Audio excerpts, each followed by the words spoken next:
Hello friends, आपका स्वागत है सिविलियन क्लासेस में। तो आज हम डिस्कस करने जा रहे हैं थ्योरी ऑफ स्ट्रक्चर का नेक्स्ट लेक्चर, जिसमें हम लोग पढ़ेंगे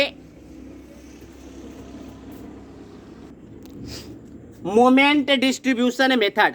प्यारे बच्चों, मोमेंट डिस्ट्रीब्यूशन मेथड आपका ये लास्ट टॉपिक है। थ्योरी ऑफ स्ट्रक्चर का ये लास्ट टॉपिक है। इसके पहले जितना भी सारा टॉपिक था वो आपको पांचों टॉपिक पढ़ा दिया गया है। ये लास्ट टॉपिक जो आपका छठा नंबर टॉपिक है वो आपका लास्ट टॉपिक है। तो प्यारे बच्चों, आपने देखा होगा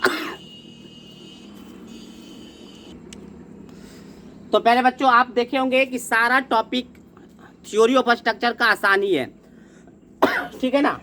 तो लास्ट टॉपिक है आपका मोमेंट डिस्ट्रीब्यूशन मेथड। बस प्रैक्टिस का जरूरत है प्यारे बच्चों। हर चैप्टर से 3-4 क्वेश्चन को भी अगर प्रैक्टिस आप कर लेते हैं तो आपका ये 70 में 70 उठा देगा, ठीक है ना। तो चलिए प्यारे बच्चों, हम स्टार्ट करते हैं मोमेंट डिस्ट्रीब्यूशन मेथड। तो देखिए प्यारे बच्चों, यह जो मेथड है ये स्टैटिकली इनडिटर्मिनेट स्ट्रक्चर को एनालिसिस करने का एक अच्छा सा मेथड है, ठीक है ना। कौन से स्ट्रक्चर को? स्टैटिकली इनडिटर्मिनेट बीम को, मतलब ऐसा बीम जिसका जो अननोन रिएक्शन होगा वो क्या होगा, मतलब नोन आपका इक्वेशन जो होता है इक्विलिब्रियम इक्वेशन से ज़्यादा होगा। मतलब स्टैटिकली इनडिटर्मिनेट स्ट्रक्चर को सॉल्व करने का ये मेथड है। प्यारे बच्चों, मोमेंट डिस्ट्रीब्यूशन मेथड कौन बताया था, डेवलप कौन किया था? तो हार्डी क्रॉस। प्यारे बच्चों, इस मेथड को डेवलप करने वाला कौन आदमी था? हार्डी क्रॉस थे, है ना।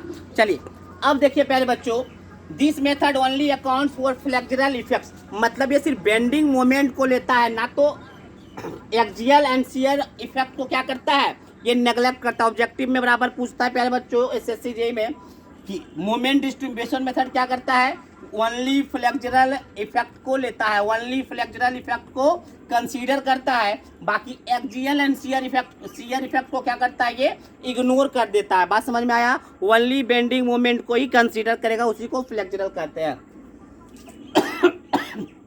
The moment distribution method falls into the category of displacement method of structure analysis.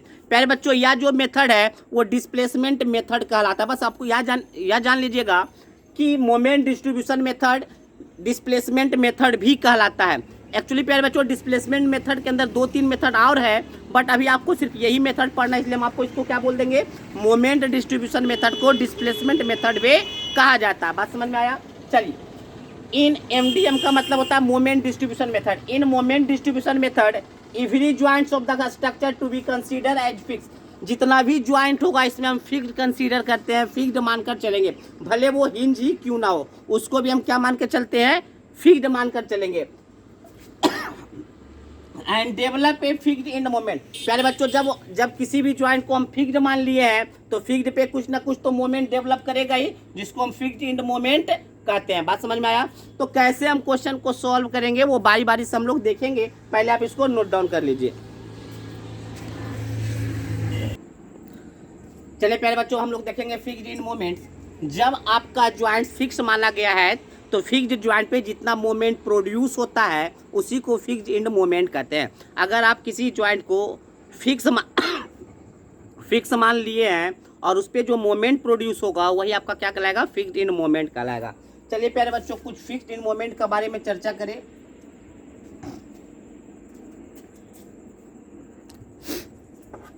प्यारे बच्चों, आप लोग फिक्स्ड बीम में पढ़े होंगे, बारी बारी से सबका चर्चा करेंगे। फिक्स्ड बीम में आप पढ़े होंगे प्यारे बच्चों, जब कोई फिक्स्ड बीम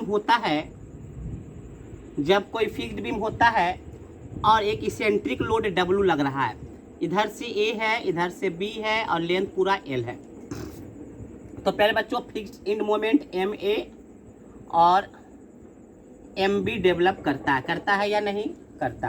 प्यारे बच्चों, मोमेंट डिस्ट्रीब्यूशन मेथड में MA को क्या बोलेंगे, MAB, और MB को बोलेंगे MBA। मतलब क्या होता है,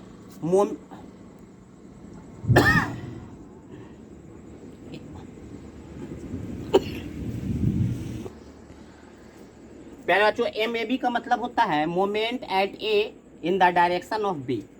MBA का मतलब होता है moment at B in the direction of A। बात समझ में आया? चलिए प्यारे बच्चों, हम लोग पढ़े थे फिक्स्ड इन मोमेंट में ही कि एम ए जो होता है इस केस में कितना बताए थे, एम ए पहले माइनस छोड़ देते हैं, WAB² बटे L²। याद कीजिए, अगर याद होगा तो, नहीं याद है तो पीछे कॉपी उलट कर देख लीजिए। MB बताए होंगे WBA² बटे L²।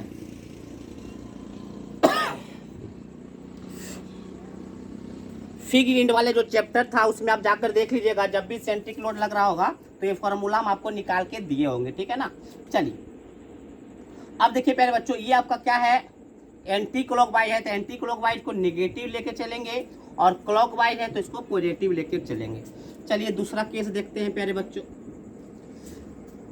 मान लीजिए कोई फिक्स्ड बीम है, सेंटर पे लोड लग रहा है प्यारे बच्चों P, सेंटर पे।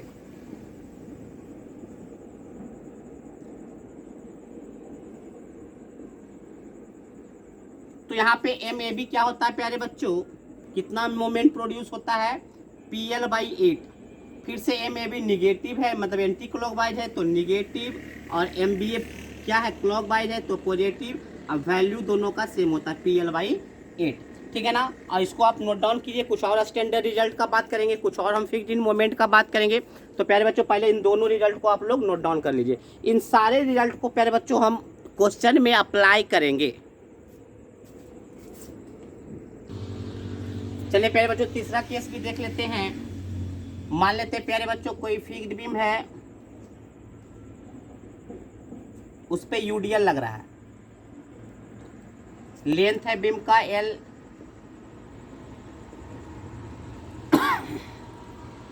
लोड इंटेंसिटी है W kN/मीटर। तो प्यारे बच्चों ये होगा MAB, ये होगा MBA। हम आपको बता चुके हैं कितना होता है, WL² बटे 12। ये सब कहाँ बताए हैं प्यारे बच्चों, ये हम आपको बताए हैं fixed end moment, sorry fixed beam का जो चैप्टर था उसमें आप खोज कर देखिएगा, आपको मिल जाएगा। MAB एंटी क्लॉकवाइज है तो निगेटिव, और MBA आपका हो जाएगा प्लस WL² बटे 12। प्यारे बच्चों आप अगर इन तीन केस को अगर आप ध्यान में रखते हैं तो आप हमारा काम हो जाएगा, ठीक है ना। चलिए इन तीनों को आप याद रखिएगा, चलिए नोट डाउन कर लीजिए।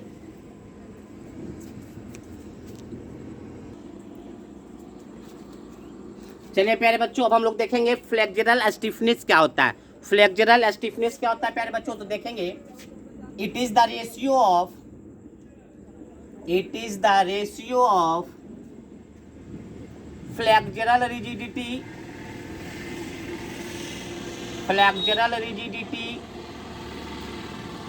To the length of member.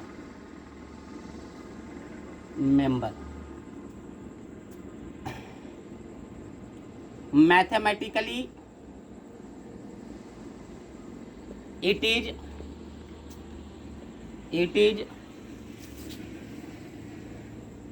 mathematically it is so by EI/L।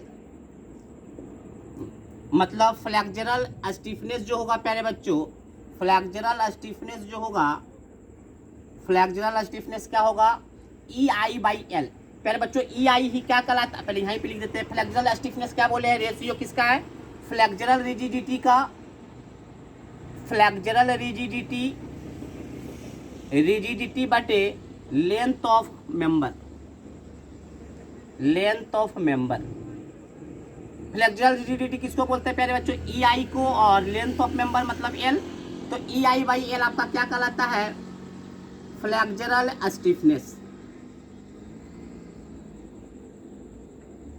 Flexural stiffness क्या कहलाता है, EI।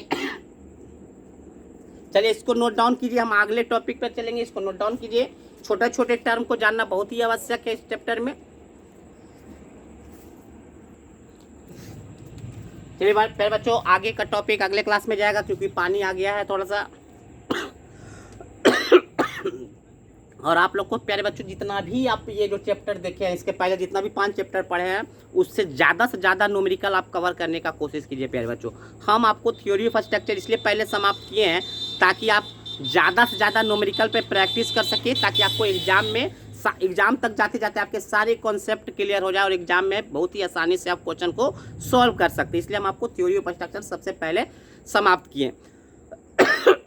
कल से प्यारे बच्चों आपको स्टील स्ट्रक्चर का लगातार वीडियो आपको जाएगा। स्टील स्ट्रक्चर भी आपको बहुत जल्द समाप्त कर दिया जाएगा, ताकि उसके भी न्यूमेरिकल आप जल्दी से जल्दी आप क्या कर सकते हैं, सॉल्व कर ले, ताकि एग्जाम तक आपको कोई प्रॉब्लम ना हो। फिर आराम से प्यारे बच्चों आपका क्या करे होगा, आपका थ्योरी पेपर जो दोनों है वो चलेगा, ठीक है ना।